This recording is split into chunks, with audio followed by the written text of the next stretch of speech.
पाटील कुराळ, शेतकरी सेना जिल्हा प्रमुख। 15 तारखेपासून या पाचोरा तालुक्यामध्ये अतिवृष्टी झाली असून शेतकऱ्यातील शेताचा माल हा पूर्णपणे वाया गेलेला आहे।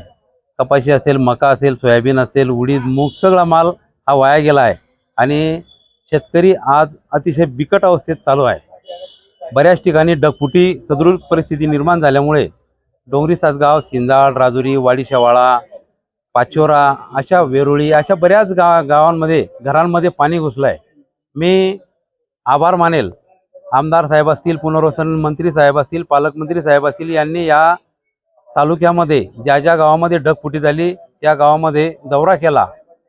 पहिल्याच दिवशी डोंगरी सातगावमध्ये ज्यावेळेस आमदार साहेब, तहसीलदार साहेब हे सातगावला जाऊन आले, त्याच दिवशी त्यांनी स्पीकर ऑन करून सांगितलं होतं की ज्या घरामध्ये पाणी घुसलं, ज्या शेतकऱ्याचं नुकसान झालं, त्यांना आम्ही 1 लाख रुपये मदत जाहीर करून टाका, असं स्वतः मंत्री यांनी सांगितलं।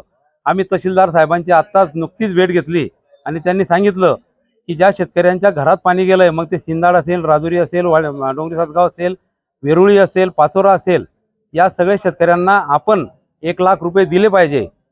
तहसीलदार साहेबांचं म्हणणं आहे की आपण शासनाच्या जाहीरप्रमाणे फक्त 10,000 रुपये देऊ शकतो, पण मंत्री महोदय जर स्वतः सांगत असेल, शासनच जे शासन चालवत आहे तेच जर सांगत असेल, तर 1 लाख रुपये द्यायला काहीच हरकत नाही आणि ते त्यांनी दिले पाहिजे असं आम्हाला वाटतं। लवकरात लवकर हा तालुक्यातील पंचनाम्याच्या मागे न लागता हा संपूर्ण तालुका ओला दुष्काळ जाहीर करून शेतकऱ्यांना मदत दिली पाहिजे, हे आम्ही शासनाला विनंती करतो।